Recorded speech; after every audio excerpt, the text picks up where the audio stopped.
Well, we're back out here. Okay, I got all the stuff off you saw here. I got one or two things that gotta go in the attic, but this is what I'm showing you. Look at the bottom step.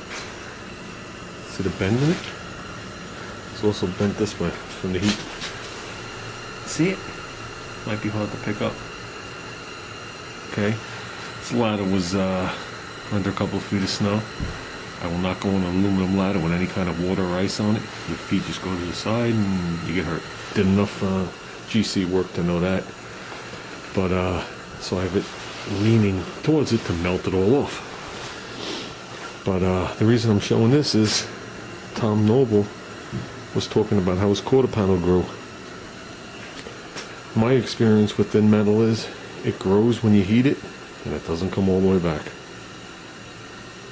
I've never had it come back 100%. That's why you got to shrink it.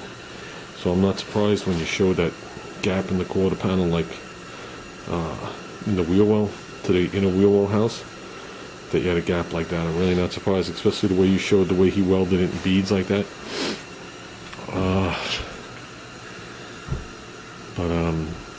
What was I going to say? I just wanted to show you that. I'm going to let that cool and we'll see where it lands, even though it's aluminum. So, but the stairs are clearing. So, like I said, guys, we're down to the mini bike. Those are 2 empty boxes. I'm actually sweeping in the corners here. Everything's gone. My dollies, that stuff goes up in the attic. We're down to the 2 pieces of glass. My table. Nothing under the car.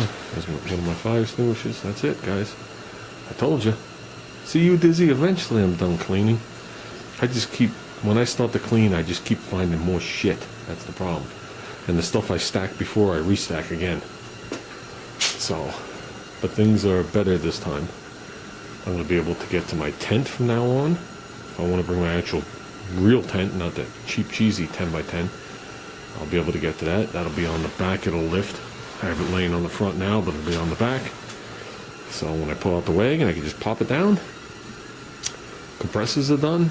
We're good to go, guys. We're good to go. Man, is that thing warped. Holy God. I'm going to get you something to show you.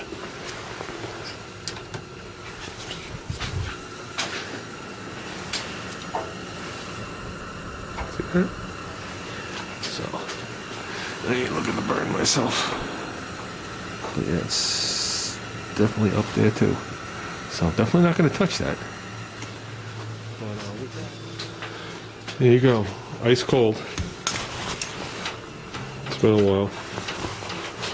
Just lay it on here quick. Can you see it? That's a good 1/4 inch in the center. Not going to come back. I don't know if the backside's warped. I never look. Backside's warped a little. So that's what I mean. Does not return. So. Hey, we're clean, guys. We are clean. Look at this.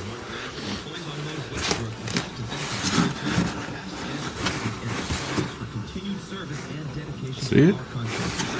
You know what that is? See, they all have it.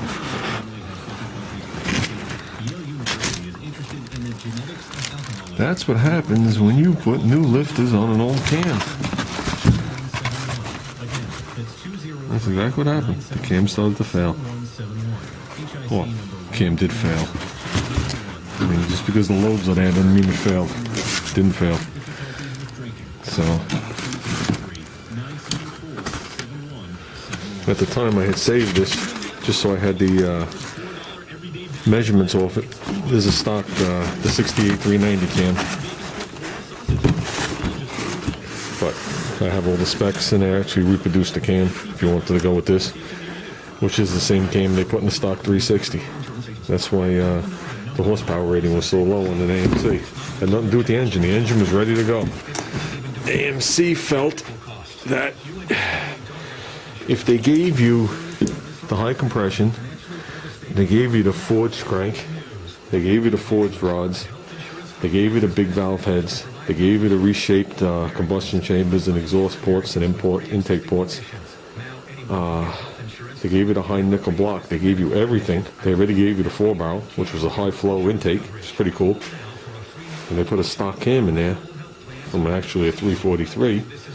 The car would be underrated and the whole driveline would stay together, hoping that you switch the cam and void the warranty. And then once you switch the cam, you're long past the competitors when you put the same cam in. So they already had you ahead of the game, you just didn't know it. So I know this was in my car when I got it. That's why if you look here, when Junior was little, we popped the motor. And look at the runners on the intake, the factory intake. So yeah, we popped it. Did what we had to do. But yeah, what a difference. What a difference. Just a basic cam change gave you 75 horsepower. The next level Group 19 cam, which wasn't even massively radical. So just figured I'd show you guys that. Everybody talks about the lifters and the lifters and the lifters. This will also happen if I pull this out of the unit, out of the engine, and I want to reuse it. You're supposed to keep the lifters in the same order because they have a wear pattern to it. If you start mixing them up, this will happen too. And if you noticed, for you novices, it's only technically damaged on one side. See? There's a little dot there, but it's damaged there, a little dot there. Same on the other side, on the ramps. That's because a cam is not ground flat, it's ground on a taper.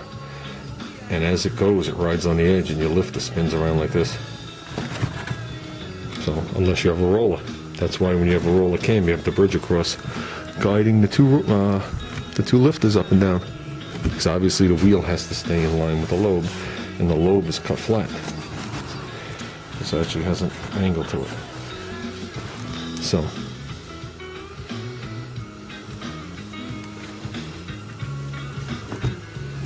that's it, guys. Just figured I'd show you that. I'm going to finish sweeping up my massive pile of dirt. And I guess I'm going to reposition the car in the jacks right now. I have it ready. I think tomorrow we're going to, I think I'm going to work on the quarter first.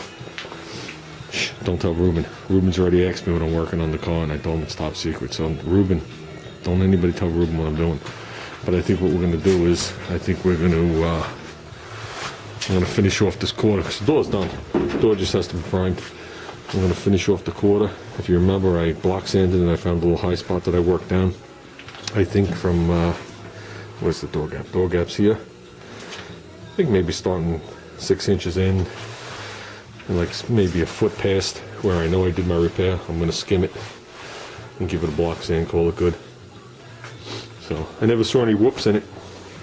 But I want to, you know, if I'm going to go through this much trouble, I might as well do that. Then the door will be done. Fender's going to come off. I'm going to put on sawhorses and work on it. And then we'll prime the side of the car. And we'll reverse the car around. So, that's it.